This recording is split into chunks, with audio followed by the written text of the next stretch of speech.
And action. We're back. We're back. Did you miss us? There were a lot more questions than I realized. Sorry, guys. That's okay. Okay. Donna Humphreys, she's from Massachusetts, but I have not met her yet. Oh, an asshole. Yeah.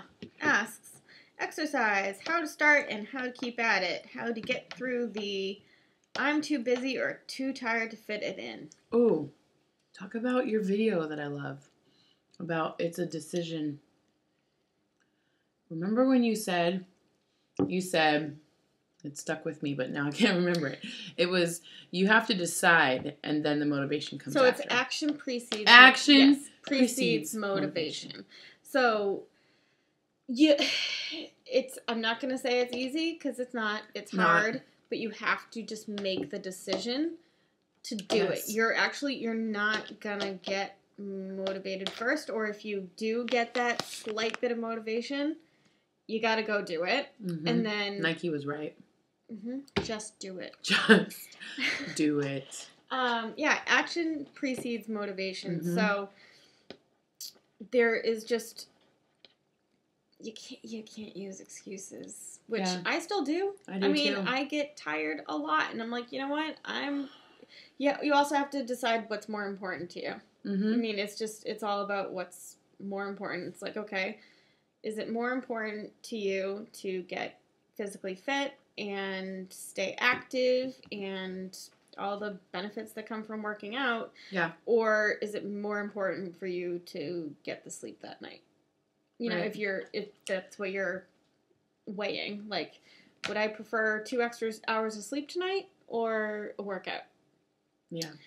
And it's so hard there's so many excuses. I mean, there really are. Mm-hmm. You can have any excuse. You can always figure it out. But what I try to do to make it, that's monkey. I try to schedule it in advance of my week. So planning is when I'm the most successful. If I don't know what I'm doing on a daily basis, then it's really hard for me to commit to doing my exercise. But if I actually plan it out ahead of time and I say, okay, this is my time that I can do X, Y, or Z exercise. Also make it fun. Like, I just started a mixed fit dance class, and it's really fun. It's kind of like Zumba, but it's also got a lot of like more hip hop sort of dance. And then also I was just doing crew. So find activity. Groupon. I was looking on Groupon, and it was just laden with activity. Look at this hair. I completely agree though with both of those things, but if you make it like an appointment with yourself that you can't break. Yeah. Like, you just say, okay, I have to work until 3:30 this day. At 5 o'clock, from 5 to 6 is when I'm working out. If someone asks you to come hang out with them, go to dinner with them, be like, sorry, I can't. You can do it at 7. It's just... Yeah. It's one of those things. But it's also kind of like the first time in our lives, or my life, I'll speak for myself, where I feel like I do stand up for myself. Like, I will set aside that time. And I haven't ever done it before. Like, it's something where it's important to me. So I'll say, I'm free at this time, but not at this time. Mm-hmm. And it's the first time I've really ever taken care of me first. Yeah, I've done it before, but just to too much of an extreme. Whereas, like, I wouldn't have any social life. Oh. I would be all about losing weight and diet and exercise. It's a balance, right? And so it's more for me right now is trying to, and I'm still struggling with it, but it's more for me right now trying to make it a balance. Mm-hmm. So, but I definitely think that scheduling it in there helps. Melly. Our milkshakes bring all the boys to the yard, and they're like, it's better than yours, like teacher. Okay. What was your sexiest, favoritist? I just said favoritist. She said favorite. Attribute about your old body, and what is your sexiest favorite part about your new body? Lauren, losing. I will start. Okay, so let's just say, I don't know if it was necessarily my favorite part, but I felt like with being a big girl, it was the only thing that I could really accentuate that guys would still like, and it was my boobs. Mm-hmm. I had big boobs, and so I felt like being a big girl, I was like, okay, well, they're gorgeous. I was like, so what can I accentuate that guys find attractive? I can accentuate my big boobs. So that was, I guess, my sexiest body part of my old body, and I think my new sexiest body part is my legs. I like my legs. I love your legs. Oh, thanks, love. They're gorgeous. I'd have to agree. Yeah. What about you? I think that my breastises were pretty awesome, and I think they still are. I was just saying, I think they're pretty awesome now. Yeah, I'd have to still say that. But also, this is my new favorite body part. Oh, this is true. Sorry. I did forget that. Yeah. That right there. Like, should we pet them for Lindsay? Yeah. Fly Girl VSG, this is for you. Yeah, this is for you. This is for you, girl. This is for you. That's seriously... Yeah. Oh, I agree, actually. Mm-hmm. I love it. If I can incorporate collarbones and legs... It's winter. Like, all it's day. Like... all day? Oh, Lordy. So that my collarbones and my cheekbones, because they weren't really out. Oh, you do before. have good cheekbones. You do. No, because I'm going like this. I like this question. It's Millie Mae still. Hey girl, hey. Millie Mae. Oh, God. When dating a new person, how do you explain loose skin to a normie before all of your clothes end up on the bedroom floor? Who's that girl? It's Jess.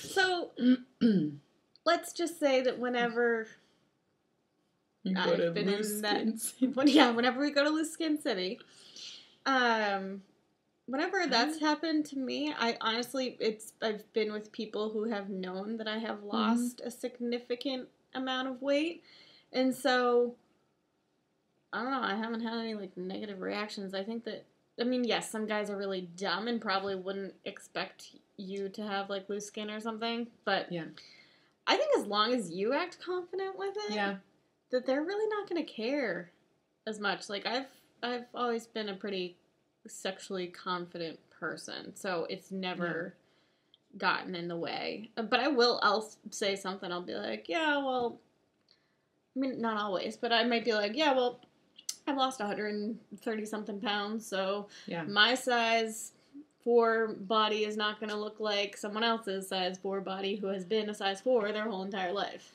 Yeah. And I think that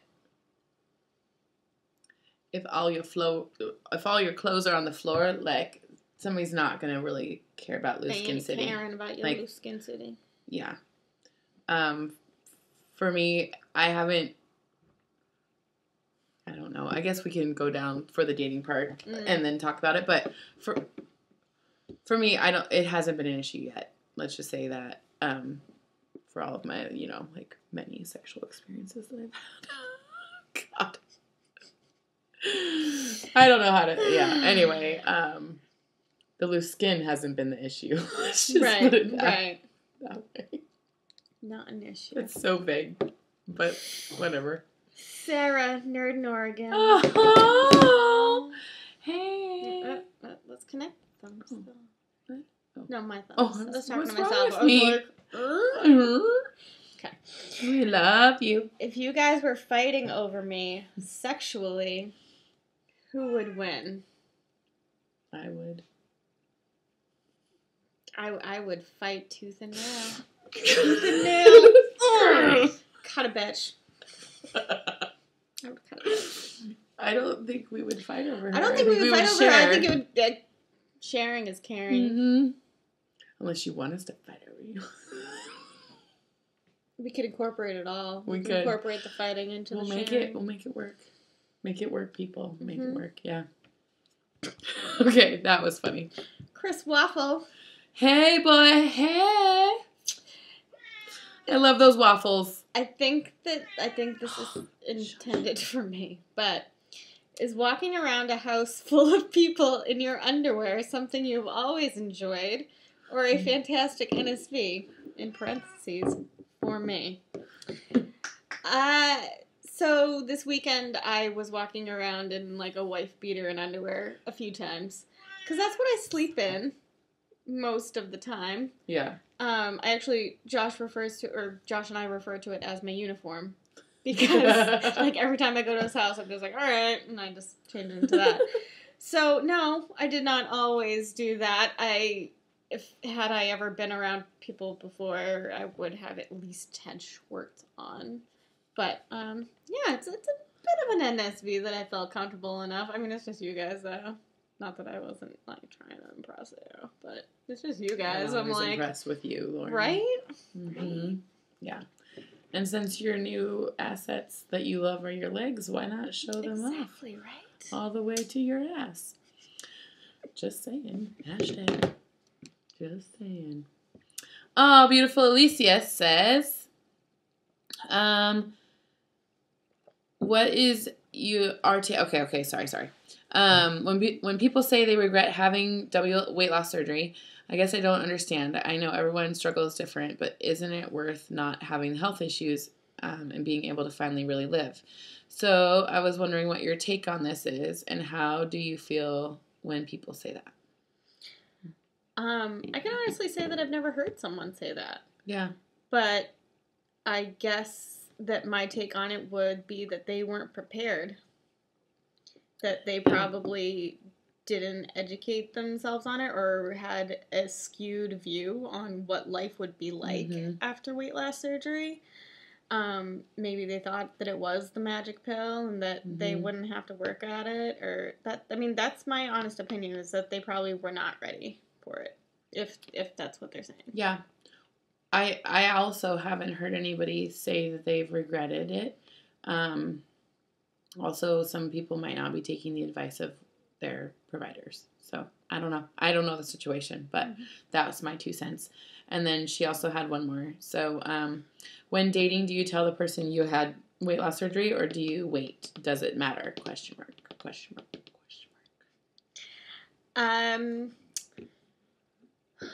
I always told people, just because. So I don't think that it really matters necessarily. The reason why I told people is because, one, I'm very open with it to begin with, and two, this community is such a big part of my life now, and it's a very important part of my life, and I want to be able to share that with someone I'm dating. Now, do I think it's necessary for, like, every person you go on one date with to share that you had weight loss surgery? If you don't want to, no. I think that's completely up to you. When I first was out, I felt was out? Yes. When I was first going out, newly post-op. Okay. I thought it was important just because I was not drinking. I was having very small portions. I didn't want them to think that I was just like this insecure fat girl who didn't want to eat in front of them. So I was more comfortable with them knowing that I had weight loss surgery and couldn't eat as much, or, and that I was only eating certain things, than if they thought that I was like an insecure person who didn't want to eat in front of them. Yeah. So for me, I also pretty much tell everybody about my weight loss surgery, but my new dating stuff, I mean, I've started to date now. At first I was telling everybody, like, the first date, and then I just felt like it was such a huge part of me that it's really an intimate part of who I am, and so I didn't really feel like it was first date worthy. So I am usually about date 3. Like, if we click enough that we have had 2 dates, then on the 3rd date I usually tell them, and I haven't had any negative responses. So that's kind of what I do. And I tell them, I'm really open and honest and ask if they have any questions, and that I'm also still shrinking. Like, I feel like people might be attracted to a certain body type, and then I might not be that in a couple of months. So I just want to make it pretty clear that this isn't, that I'm still changing into the beautiful butterfly That was also my thing, too, actually. Yeah. Even before I had weight loss surgery, when I just wanted to lose weight, I was like, I don't want to date someone who's just into big girls. Because I'm not happy being a big girl. Right. Like, that's fine if that's your thing. And that's fine if there's, you know, the girl you're dating is happy being a big girl and whatever. But I knew that I didn't want to stay a big girl. And I knew that after surgery, I wasn't going to stay a big girl. So I thought that that was important. Yeah. For them to know that that wasn't going to be me. Yeah. Mamma Mia, VSG. Woo! We love you, girlie. No question, but could you please wiggle, wiggle, wiggle, wiggle, wiggle, wiggle, wiggle, wiggle, wiggle, wiggle, wiggle, wiggle, wiggle. Yeah. Wait, these don't move very well right now. There you go. VSG Bulldog. Yay. I want to know how Kate's date went a little while back. She had posted a first date pic. Oh, I don't remember which one that was. I think that was a while ago, actually. It was a long time ago. I have been dating. I think I might just do like a whole like separate dating like WLS or video. Mm-hmm. But it went really well. I need to go back and see which one that was. But my friends are joking that I need to have a spreadsheet because I am dating... Serial dater. Serial dater. Dun, dun, dun, dun, dun, dun, dun, dun. I don't know what that was. Never mind. But it's been fun. I'm enjoying myself. Yeah. So nobody serious, nobody like exclusive yet, but I'm enjoying myself. So that's good. And then... Lorraine said, just any additional dates since then as well. So, yeah. I'll post some other... I have some really funny stories about my dating. Like, I could write a book. She's got stories that keep us entertained. I think she's just dating for our entertainment. She's like, oh, yeah. I'm taking a couple for the team so that people have funny stories to listen to. So, yeah. And then I guess we'll just end with the pussy stroking. We'll end with this little black pussy. Yeah. Here we go. I guess that's all. Thank you for... Thanks for watching, guys, if you watched. Yeah, I don't know. Like, total of almost 40 minutes. Wiggle, wiggle, wiggle, wiggle, wiggle. All right. The end. Deuces.